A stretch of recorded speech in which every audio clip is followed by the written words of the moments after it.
حبیب اپنی امت کو پیغام دے دے وَكَذَلِكَ جَعَلْنَاكُمْ أُمَّةً وَسَطًا کہ کچھ لوگ افراط کی راہ پر چلتے ہیں، کچھ لوگ تفرید کی راہ پر چلتے ہیں، کچھ بات کو بڑھاتے ہیں، کچھ بات کو گھٹاتے ہیں، کچھ حد سے آگے جاتے ہیں، کچھ حد سے پیچھے رہ جاتے ہیں۔ نہ حد سے آگے جانے والے حق پر ہیں، نہ حد سے پیچھے جانے والے حد پر ہیں، نہ بڑھانے والے حد پر ہیں، نہ گھٹانے والے حد پر ہیں، نہ افراط والے حد پر ہیں، نہ تفریط والے حد پر ہیں، نہ زیادتی والے حد پر ہیں، نہ کمی والے حد پر ہیں۔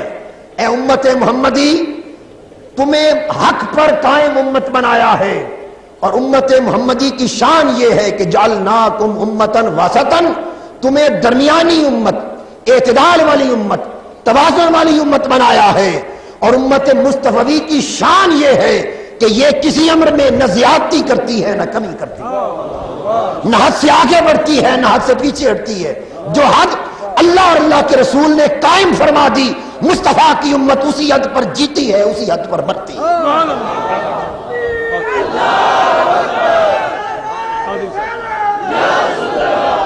اشارہ کر دیا کہ قیامت تک میرے مصطفیٰ کے غلاموں، کچھ راستے تمہیں دائیں کی طرف لے جائیں گے، کچھ راستے تمہیں بائیں کی طرف لے جائیں گے۔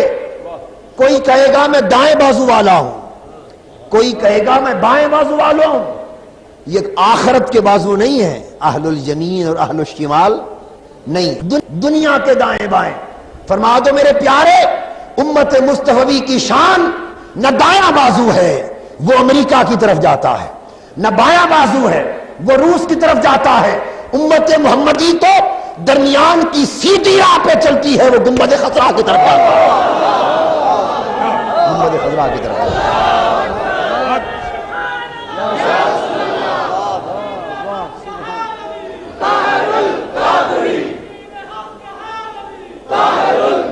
امتاً وسطاً لِتَكُونُوا شُهَدَاءَ عَلَى النَّاسِ، اے امت محمدی، ہم نے تمہیں اعتدال پر چلنے والی امت بنایا۔ لوگ زبردستی کھینچ کر کوئی تمہیں دائیں کوئی بائیں لے جائے گا، مختلف گروہوں میں ڈالنا چاہے گا۔ تمہاری عافیت نہ ادھر جانے میں ہے نہ ادھر جانے میں ہے، تمہاری عافیت سیدھا مصطفیٰ کے در کی طرف جانے میں ہے۔ اعتدال کی راہ پر چلو، توازن کی راہ پر چلو، توسط کی راہ پر چلو، درمیانی راہ پر چلو، یہی راہ حق ہے، یہی راہ حق ہے۔ اب اس کا اطلاق اس امتن وسطن کا کہ راہ حق وہ ہے جو درمیانی راہ ہے، اور درمیانی راہ پر چلے گی امت تو لِتَكُونُوا شُهَدَاءَ عَلَى النَّاسِ، اسے عالم انسانیت کی سربراہی سونپ دی جائے گی۔ اور اگر امت درمیانی راہ سے ہٹ جائے گی خود بھٹکے گی، درمیانی راہ پر چلے گی تو انسانیت کی پیشوا بن جائے گی۔ یہ قاعدہ اللہ پاک نے بیان فرما دیا۔ آج ہم کس حال میں ہیں؟ سیدنا علی شیر خدا رضی اللہ تعالیٰ عنہ کا ایک ارشاد، نہج البلاغہ ایک کتاب ہے، نہج البلاغہ سیدنا علی شیر خدا رضی اللہ تعالیٰ عنہ کے خطبات اور مقالات کا مجموعہ ہے، اور شیعہ حضرات کے ہاں بڑی معتبر اور مستند کتاب ہے۔ اس نہج البلاغہ میں حضرت سیدنا علی شیر خدا رضی اللہ تعالیٰ عنہ، اور میں آپ کو ہمیشہ مولا کائنات کہتا ہوں، مولا کائنات حضرت مولا علی شیر خدا رضی اللہ تعالیٰ عنہ، چونکہ حضور علیہ السلام نے فرمایا من کنت مولاہ فہذا علی مولا، جس کا میں مولا ہوں اس کا علی مولا ہے۔ جس کا میں مولا ہوں یعنی جس کا میں دوست ہوں، جس کا میں ساتھی ہوں، جس کا میں مددگار ہوں، اس کا علی مددگار، اس کا علی دوست۔ سیدنا مولا علی شیر خدا رضی اللہ تعالیٰ عنہ سے روایت ہے، آپ فرماتے ہیں خود، سَيُعْلَقُ فِيَّ صِنْفَانِ مُحِبٌّ مُفْرِطٌ وَيَذْهَبُ بِهَذِهِ الْحُبُّ إِلَى غَيْرِ الْحَقِّ وَمُبْغِضٌ مُفْرِطٌ فَيَذْهَبُ بِهَذَا الْحُبِّ إِلَى غَيْرِ الْحَقِّ۔ آپ فرماتے ہیں کہ میری ذات کی وجہ سے دو گروہ گمراہ کر دیے جائیں گے، ہلاک کر دیے جائیں گے۔ میری ذات کی وجہ سے دو گروہ ہلاک ہو جائیں گے، تباہ و برباد ہو جائیں گے، بھٹک جائیں گے۔ کس وجہ سے؟ بولیے، فیّا، میری وجہ سے، میرے حوالے سے۔ یہ بات قابل توجہ ہے۔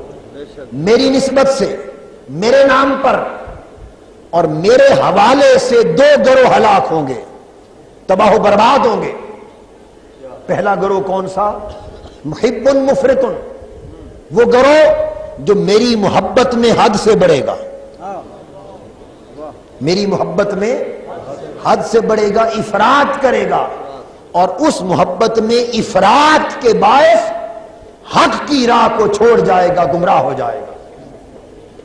اور دوسرا گروہ ہلاک ہونے والا مبغض مفرط، جسے میری ذات سے بغض ہوگا اور اس بغض میں حد سے بڑھ جائے گا، اور بغض میں حد سے بڑھ جانا بھی اسے تباہ و برباد اور ہلاک کر دے گا، حق سے بہکا دے گا۔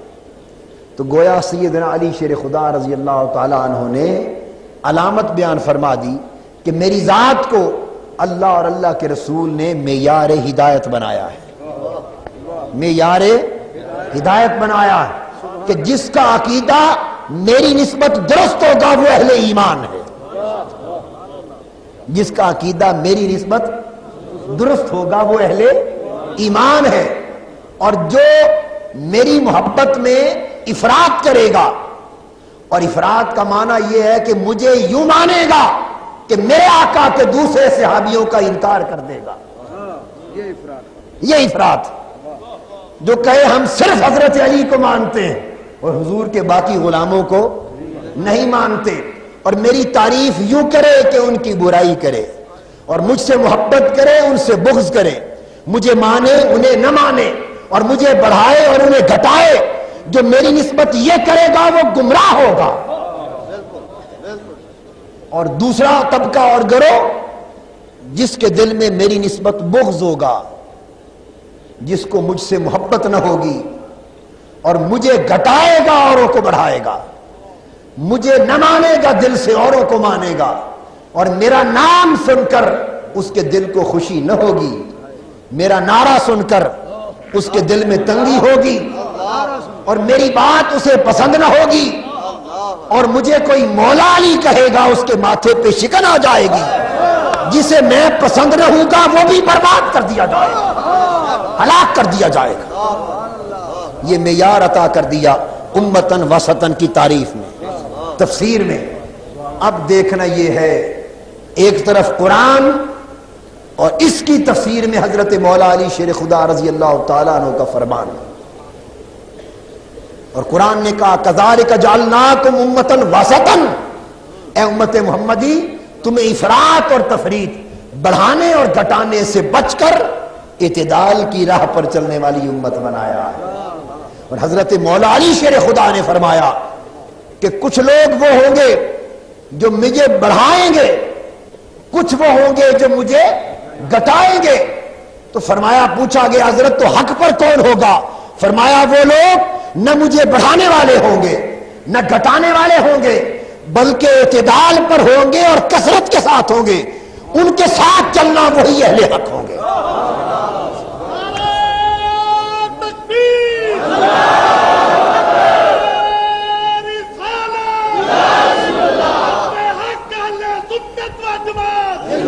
اب دیکھنا یہ ہے، اب میں نے ایک معیار آپ کو قرآن مجید کی روح سے اور نہج البلاغہ کی روح سے آپ کے سامنے رکھ دیا، اور یہی حدیث پاک میں بھی ہے، ایک حدیث بھی ہے۔ حضور علیہ السلام نے فرمایا کہ علی رضی اللہ تعالیٰ عنہ تمہاری وجہ سے دو گروہ گمراہ کر دیے جائیں گے، آگے یہی مضمون بیان فرمایا۔ تو آقا کا ارشاد بھی ہے، حضرت علی کا فرمان بھی ہے، اور قرآن کا مقرر کردہ ضابطہ بھی ہے۔ تو معلوم یہ ہوا کہ سیدنا علی شیر خدا رضی اللہ تعالیٰ عنہ کو کچھ لوگ حد سے بڑھانے والے بھی ہیں اور کچھ حد سے گھٹانے والے بھی ہیں۔ اب آپ پوچھیں گے، سوچیں گے وہ کون ہے؟ میں معیار اور اصول دیتا ہوں، نام نہیں لیتا، خدا جانے ہر طبقے میں ہر شخص ایک جیسا نہیں ہوتا، ہر طبقے میں ہر شخص ایک جیسا، اور ہاتھ کی پانچوں انگلیاں برابر۔ چونکہ میں اعتدال کا سبق دے رہا ہوں اس لیے ہم خود بھی اعتدال پر قائم رہنے والے ہیں، سبق میں بھی اعتدال رہنا چاہیے۔ اصول دیتا ہوں، جو اس اصول پر پورا اترے اور جو پورا نہ اترے دونوں کا فیصلہ ہر شخص کر سکتا ہے۔ حد سے بڑھانے والے وہ ہیں جو حضرت علی شیر خدا رضی اللہ تعالیٰ عنہ کو مانے، اور وہ صحابہ کرام سیدنا صدیق اکبر، سیدنا فاروق اعظم، سیدنا عثمان غنی رضوان اللہ تعالی علیہ مجمعین، جن کے دست حق پر حضرت علی بیعت کر کے ان کے پیچھے نمازیں پڑھتے رہے، ان کے زمانہ آئے خلافت میں ان کے وزیر رہے، ان کے مشیر رہے، ان کے دست و بازو رہے، ان کے معاون رہے، ان کا چشمہ قوت رہے، اور انہیں ہر مسئلے پر راہ حق پر مبنی رائے دینے والے رہے، جو ان کے ان دوستوں کو نہ مانے تنہا ان کو مانے۔ یہ وہ ہے جو حضرت علی کو بڑھانے والے گمراہ ہیں، گمراہ ہے، گمراہ ہے۔ اور وہ لوگ بھی ہیں جو حضرت علی کو گھٹانے والے ہیں، اور یہ وہ لوگ کون ہیں کہ جو براہ راست حضرت علی شیر خدا رضی اللہ تعالیٰ عنہ کو معاذ اللہ مرد آباد تو نہیں کہہ سکتے، مگر بالواسطہ کہتے ہیں یہ نعرہ لگا کر کہ سیاست معاویہ زندہ باد۔ یہ حضرت علی کو گھٹانا ہے، سیاست معاویہ زندہ باد کا نعرہ لگانا حضرت علی شیر خدا کو گھٹانا ہے۔ حضرت امیر معاویہ رضی اللہ تعالیٰ عنہ کے بارے میں ہمارا عقیدہ یہ ہے کہ وہ صحابی رسول تھے، ان کا ادب اور احترام واجب ہے، اور کف لسان ان کے معاملات میں زبان کو بند رکھنا واجب ہے، اور ان کی شان میں تانا زنی اور ان پر گستاخی کرنا حرام ہے، اور انہیں سب و شتم کرنے والا جہنمی ہے۔ یہ حضرت امیر معاویہ رضی اللہ تعالیٰ عنہ کے بارے میں ہمارا عقیدہ ہے۔ کیوں؟ صرف اس لیے کہ جو کچھ بھی تھا وہ صحابی رسول تھے، ہر چند کے ان سے اجتہادی غلطیاں بھی ہوئیں۔ حضرت علی شیر خدا رضی اللہ تعالیٰ عنہ کے مقابلے میں انہوں نے اعلان خلافت و حکومت کیا، یزید کی تخت نشینی کا باعث ہوئے، ان تمام امور کے باوجود زبان اس لیے بند، ادب اس لیے واجب، اور سب و شتم اس لیے حرام کہ وہ حضور کے صحابی تھے۔ یہ ہے عقیدہ، اور اس سے بڑھانا اور ان کی سیاست کو زندہ باد کہنا بالواسطہ خلافت علی کو مرد آباد کہنے کے مترادف ہے۔ معاذ اللہ، استغفر اللہ۔ جب انسان کہتا ہے سیاست معاویہ زندہ باد، اس کا معنی کیا ہے؟ آج تک یہ کوئی معنی اس کا نہیں سمجھا سکا مجھے کہ سیاست معاویہ زندہ باد کہنے کا۔ کسی نے اگر حضرت امیر معاویہ زندہ باد کہا تو اس کا تو جواز ہے کہ حضور کے صحابی ہیں، اور ہر صحابی زندہ باد ہے۔ صحابی کا نجوم بأیہم اقتدیتم اہتدیت، حضور کے سارے صحابی ستارے ہیں، چمکنے والے ہیں۔ صحابی کو زندہ باد کہا تو جائز ہے، مگر جب کہا سیاست معاویہ زندہ باد تو سیاست معاویہ کیا ہے؟ وہ تو سیاست علی کا مقابلہ تھا، سیاست علی کا مقابلہ تھا، اور خلافت راشدہ سیاست معاویہ رضی اللہ تعالیٰ عنہ نہ تھی بلکہ سیاست علی رضی اللہ تعالیٰ عنہ تھی۔ خلافت راشدہ تو حضرت مولا علی شیر خدا کی تھی، حضرت امیر معاویہ رضی اللہ تعالیٰ عنہ خلیفہ راشد خلفائے راشدین میں سے نہ تھے۔ خلیفہ راشد تو آخری حضرت مولا علی شیر خدا تھے، اور چونکہ ان سے ان کی سیاسی طور پہ مخاصمت اور جنگ رہی، اس لیے تم کہتے ہو سیاست معاویہ زندہ باد، کہ خلافت علی مرد آباد کہنے کی جرات نہیں، بالواسطہ سیاست معاویہ زندہ باد کہہ کر وہ بات کہنا چاہتے ہیں۔ تو جو لوگ سیاست معاویہ زندہ باد کہتے ہیں وہ حضرت مولا علی شیر خدا کو گھٹاتے ہیں، اور جو لوگ اصحاب ثلاثہ کو معاذ اللہ نہیں مانتے وہ حضرت مولا علی شیر خدا کو بڑھاتے، حد سے بڑھاتے ہیں۔ چونکہ یہ انہی اصحاب ثلاثہ میں سے ہر ایک کے دستے حق پرست پر بیعت کرتے رہے، ان کے پیچھے نماز پڑھتے رہے 25 سال تک، ان کے وزیر و مشیر رہے، دست بازو رہے، ان کا انکار انہیں بڑھانا ہے اور سیاست معاویہ زندہ باد کہنا حضرت علی کو گتانا ہے۔ حضور علیہ السلام اور حضرت علی رضی اللہ تعالیٰ عنہ کے مقرر کردہ معیار کے مطابق حد سے بڑھانے والا بھی گمراہ ہے، حد سے گھٹانے والا بھی گمراہ ہے۔ حق پر وہ ہے جو نہ بڑھائے نہ گھٹائے اور اسی طرح چلے جس طرح پوری امت میں اولیاء اور ائمہ چلتے چلے آئے، جو خلفائے راشدین کو اپنی جگہ مانے، جو اہل بیت پاک کو اپنی جگہ مانے، حضرت علی کو اپنے رتبے کے ساتھ مانے اور حضرت امیر معاویہ رضی اللہ تعالیٰ عنہ کو اپنے رتبے کے ساتھ مانے، اور یزید کو اس کے بد رتبے کے ساتھ مانے کہ وہ جہنمی ہے، اس یزید بدبخت کو جہنمی سمجھے جسے حضرت سیدنا امام حسین کی شہادت کا امر دیا اور خانوادہ رسول کی اہانت کی اور خاک کربلا کو اہل بیت پاک کے مقدس خون کے ساتھ سیراب کیا، اس بدبخت ملعون کو جہنمی سمجھے، یزید کو امیر المومنین نہ سمجھے، یزید کی خلافت کو حق نہ سمجھے، یزید کے لیے دل میں نرم گوشہ رکھنا در حقیقت اہل بیت محمد کے لیے بغض رکھنا، بدبخت یزید کے لیے نرم گوشہ رکھنا اہل بیت پاک کے لیے بغض رکھنا ہے۔ یاد رکھ لیں، صحابہ کرام میں حضرت ابو سعید خدری رضی اللہ تعالیٰ عنہ روایت کرتے ہیں، فرماتے ہیں صحابہ کرام کے نزدیک ایمان کا معیار کیا تھا؟ کننا نعرف المؤمنین بحب علی ونعرف المنافقین ببغض علی،